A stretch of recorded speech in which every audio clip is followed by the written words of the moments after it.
जय श्री राम। बहुत बहुत स्वागत करता हूं आप सभी का एक बार फिर से अपने YouTube चैनल पर। मैं पंडित आशीष शर्मा। मेरा आज का ये वीडियो रहेगा कन्या राशि के जातकों के लिए।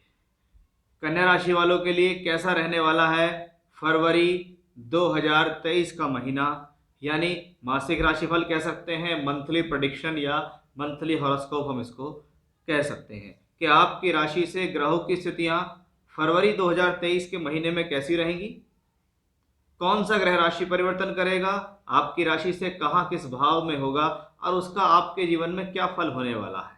ये हमारा आज का विषय रहेगा।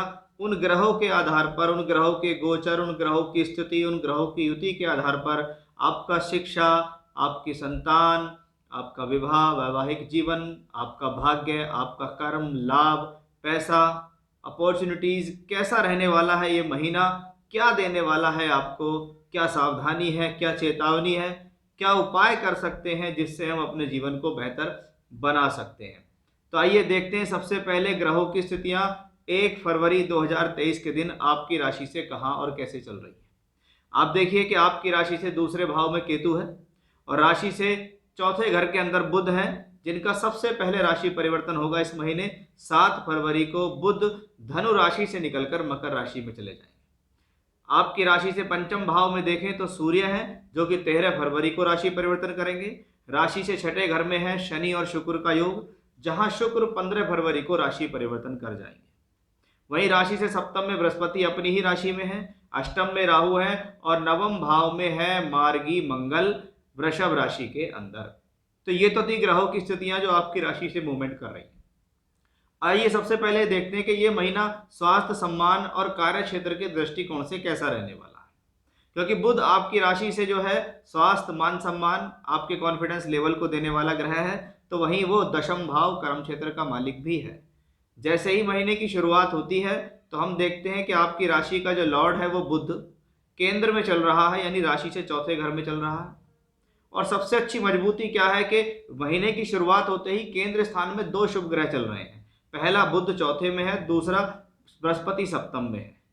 क्योंकि बृहस्पति सप्तम में बैठेगा तो राशि को देखेगा, बुध चौथे में बैठेगा तो दशम को देखेगा, यानी चारों केंद्र शुभ स्थान में से संबंध बनाते हैं, शुभ ग्रहों के द्वारा दृष्ट हैं। इसका मतलब कुछ मजबूती इस महीने की शुरुआत में हमें दिखाई दी कि 7 फरवरी को होगा बुध का राशि परिवर्तन। 7 फरवरी तक की स्थितियां आपके स्वास्थ्य, आपके मान सम्मान के लिए उचित हैं, आपके कार्य क्षेत्र के लिए ठीक है। आप जिस राह पर चल रहे हैं, जिस तरफ आप अपना ध्यान लगा रहे हैं, वो अपनी जगह ठीक रहेगा।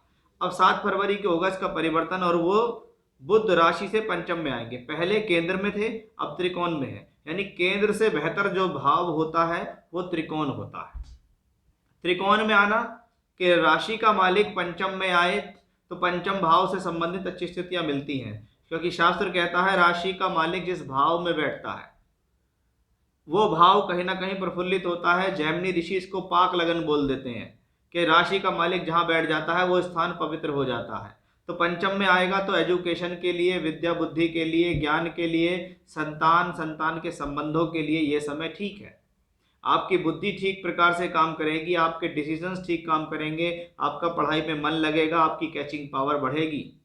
उस हिसाब से ये बुध की स्थिति आपके लिए सही रहने वाली है। बुध दशमेश भी है, यानी कार्य क्षेत्र के लिए भी अच्छा है।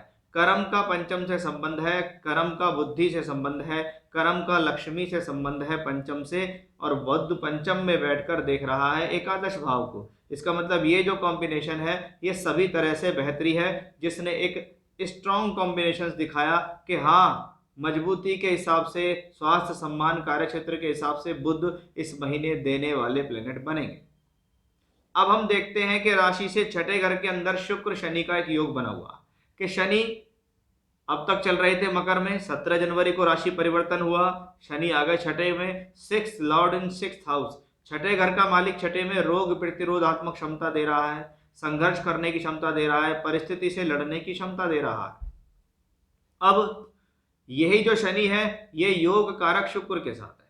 योग कारक इसलिए क्योंकि वो भाग्य स्थान का मालिक है, धन स्थान का मालिक है, दूसरे का मालिक है। कहाँ है? छठे घर के अंदर, यानी शुक्र की स्थिति अपने आप में बेहतर है। बेहतर क्यों है? पहली बात, वो स्वराशि के शनि के साथ है, वो मूल त्रिकोण के शनि के साथ है।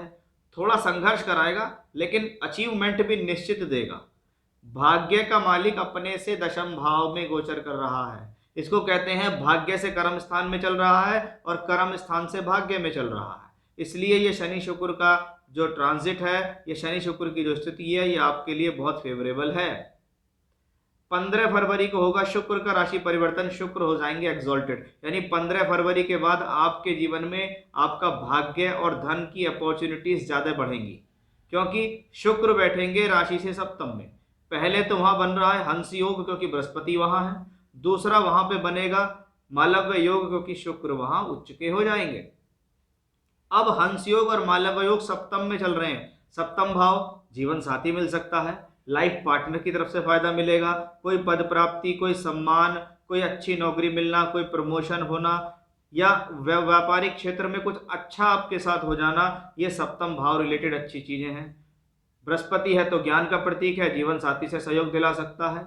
शुक्र उच्च का है तो सुख साधन बढ़ाएगा। ऐसी स्थिति में परिवार के अंदर कोई मंगल कार्य होना, सुख साधन बढ़ना, कोई इलेक्ट्रॉनिक्स आइटम्स खरीद कर ले आना, या ऐसी कोई चीज खरीद देना, कोई वाहन खरीद देना जिससे आपको सुख प्राप्त होता हो, क्योंकि वो भाग्येश उच्च का होगा कि मेरा भाग्य समय उच्च का चल रहा है, मेरा भाग्य मेरा साथ देगा। मेरे धन भाव का मालिक भी है जो मुझे तरक्की देगा, प्रमोशन देगा।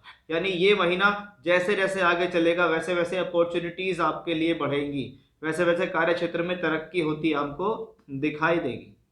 अब हम देखते हैं सूर्य को, कि सूर्य का परिवर्तन होगा 13 फरवरी को, जब 12वें घर का मालिक पंचम भाव में गोचर कर रहा हो और वो एक अशुभ ग्रह हो, जैसे सूर्य, मंगल, राहु, केतु या शनि, तो आपको अपनी बुद्धि पर काबू रखना चाहिए, भ्रमित नहीं होना चाहिए। जिस टारगेट पे है उसी से धन कमाने के लिए लगे रहें, ये नहीं कि शॉर्टकट्स अपनाएं, किसी दूसरी जगह ध्यान को भटकाएं।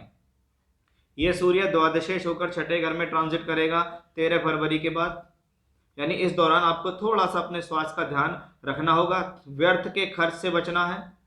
कभी कभी ऐसी स्थितियों में ना चाहते हुए भी आपका पैसा किसी न किसी बीमारी में खर्च हो जाता है या किसी जिम्मेदारी में खर्च हो जाता है। यानी सूर्य आपके लिए कोई बहुत बढ़िया इस महीने देने वाले रिजल्ट नहीं है।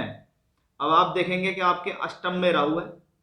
आठवां घर किसके लिए होता है? आठवां घर मांगल्य जीवन, ससुराल पक्ष के लिए भी होता है, आयु के लिए तो है ही है। वो मंगल की राशि में और मंगल 9th हाउस में, मंगल का 9th हाउस में जाना अच्छा है कि व्यक्ति अपने भाग्य को बनाने के लिए लगातार परिश्रम कर रहा है।